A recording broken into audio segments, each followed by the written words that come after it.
With the U.S. credit rating taking another hit and investors worrying about what comes next, a lot of people are asking, should I change my plan? Should I stay put? Or is now a time to reevaluate? And this weekend's Matt on the Money. Back with us is certified financial planner Dan Bennett from Lakewater Advisory to help us make sense of this from a strategy standpoint. So Dan, after a downgrade like this, should long-term investors consider shifting their portfolios or stick with their plan? That's the big question. You want to make sure that when headlines like this hit, you're not making any drastic or kind of knee-jerk, decisions or reactions to these types of headlines. Specifically with your portfolio, we saw right after Liberation Day, which is almost 6 weeks ago, if you could believe it, the S&P 500 dropped almost 10.5% in 2 days. It's been a ride. It was quick, and usually when we see a downgrade like that in the markets, it's typically an elevator down and an escalator back up.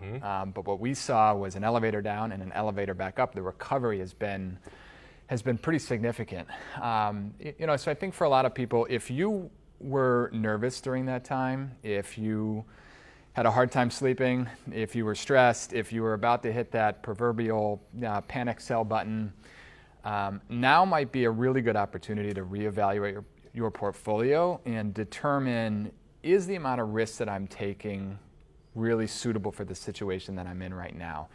We're back to about flat with the S&P 500 right now, so now is a good time to sort of reevaluate that and potentially make some small changes. But again, if you don't have a plan, you don't want to go in and make big changes to it. Okay, I like what you said about kind of like scaling back your risk exposure. If that was something that made you feel nervous or panicked, you got to be able to ride out these ups and downs in the market. Another question I had for you, Dan, was what is kind of the biggest takeaway for families trying to build financial stability in this era of growing national debt?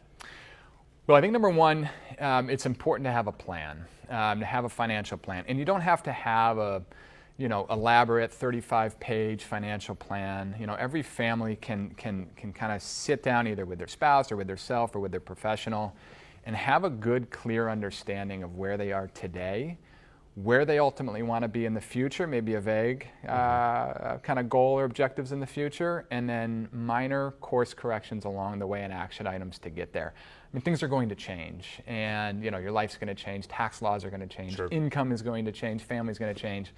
It's important to make sure that you're not trying to turn the Titanic a year away from retirement and to try and set those goals and action items today. The first step is to set a budget, and it's kind of a it's that dirty word where no one wants to do it. We'll call it a spending plan. How about that? Spending plan. Nobody likes the B word.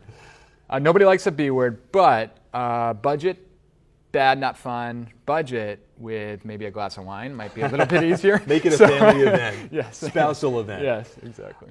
Really quickly, I want to ask about, can we expect the Fed to adjust interest rates based on this credit downgrade? Do you see that happening? I don't see that happening, no. I mean, I think that the Fed's decision right now, I mean, they are maintaining their independence. There are other things that they're looking at right now. Inflation is a big concern, potentially coming back. But as I mentioned before, that budget bill that just passed the House that needs to make its way through the Senate, hopefully by July 4th, Independence Day is when they were anticipating that occurring.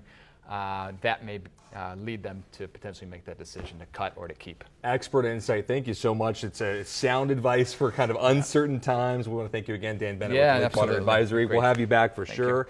You can find more about Dan and his work and get connected at lakewaterinadvisory.com. We'll have more after the break.